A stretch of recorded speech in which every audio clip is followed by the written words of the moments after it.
بسم الله الرحمن الرحيم. أهلا وسهلا طلاب الأعزاء طلاب الصف الثاني الإعدادي مع محافظة الدقهلية في مادة العلوم. أجب عن جميع الأسئلة الآتية: استخرج الكلمة أو العبارة الغير مناسبة. القرع، النخيل، البسلة، الذرة. طبعا أنا هستبعد البسلة. ليه يا أولاد؟ لأن العلاقة بين القرع والنخيل والذرة دي من الأزهار وحيدة الجنس. تمام؟ الهواء والماء النقي واللبن والزجاج. طبعا هستبعد الزجاج لأن الهواء والماء والزجاج، الهواء والماء والزجاج من الأوساط الشفافة transparent. أما اللبن opaque materials يعني من الأجسام المعتمة. موجة صوت، موجة ضوء، موجة ماء، موجات أشعة تحت حمراء. طبعا أنا هستبعد موجة الصوت. ليه يا أولاد؟ لأن موجات الصوت دي موجات طولية، بينما موجة الضوء والماء والأشعة تحت الحمراء دي موجات كهرومغناطيسية مستعرضة، بينما دي ميكانيكية طولية. البويضة، الحيوان المنوي، الزيجوت، حبة اللقاح. البويضة بتحتوي على نص المادة الوراثية 23 كروموسوم، الحيوانات المنوية 23 كروموسوم، حبة اللقاح 23 كروموسوم، يبقى أنا هشيل معايا مين؟ الزيجوت. ادرس الأشكال الآتية ثم وضح. سعة الموجة. سعة الموجة هنا جايب المسافة بين قمة وقاع على 2، المسافة هنا ب20، يبقى أقول له 20 على 2 فيها الكام؟ فيها 10، بس دي 10 سم، أنا عاوزها بالمتر، يبقى 1/10 متر. الطول الموجي، طول الموجي خدناه هو طول موجة كاملة. طب طول نص الموجة هنا ب10 سم، يبقى طول الموجة الكاملة ب20 سم. طب هو عاوزها بالمتر، 20 سم يعني 2/10 متر. ما نوع التكاثر الخضري في الشكل ده؟ ده تكاثر خضري بالتطعيم. طب احسب قيمتي زاوية السقوط والانعكاس. دي الزاوية دي ب40، هيسقط شعاع ساقط كده يا بابا. المثلث ده قائم الزاوية يعني ده ب90، تمام؟ ودي ب40 يبقى زاوية انعكاس ب40، والزاوية هنا دي زاوية قائمة 40 يبقى دي ب50. مجموع سوايا مثلث 180، 50 و90 140، يبقى دي بكام؟ ب40.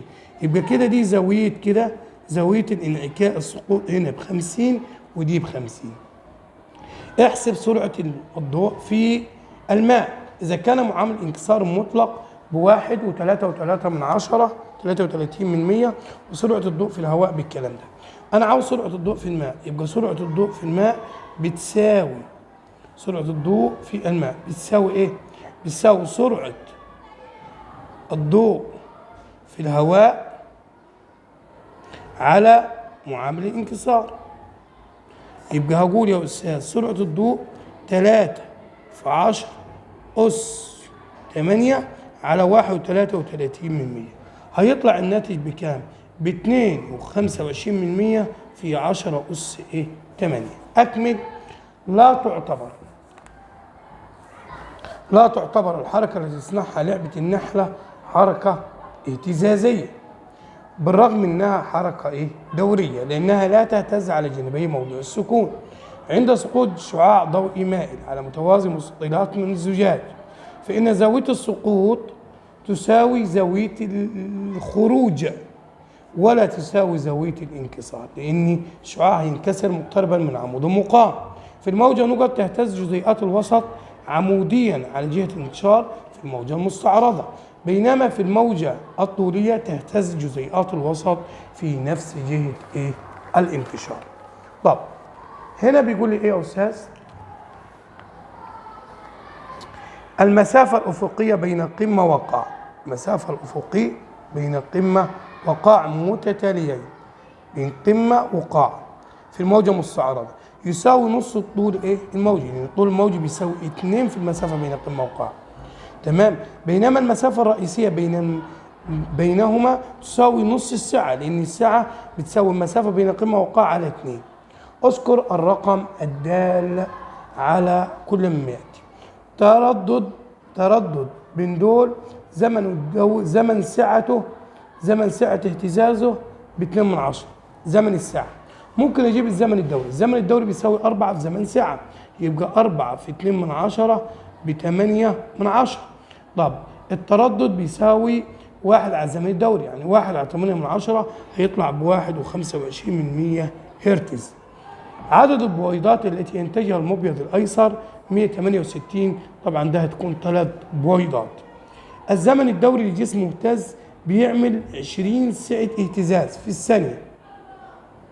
الزمن الدوري بيساوي الزمن بالثانية على ايه؟ على عدد الاهتزازات.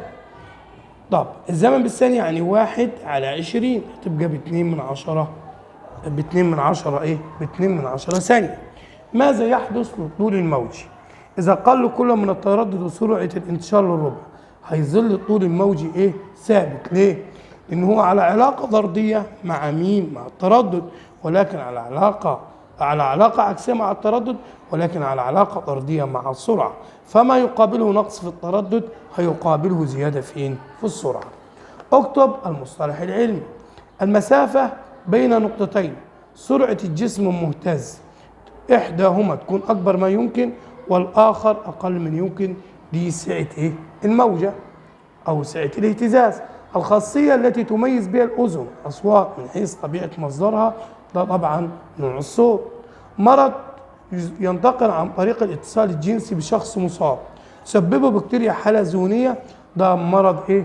الزهري. عملية انتقال حبوب اللقاح من منتج زهرة إلى مياسم نفس الزهرة، دي عملية ايه يا بابا؟ دي عملية ايه؟ عملية تلقيح خلطي. المياه الدافئة في حمام الجاكوزي، طبعا دي تستخدم في فك التشنجات العضلية. الزهرة النموذجية تحتوي على 4 محيطات.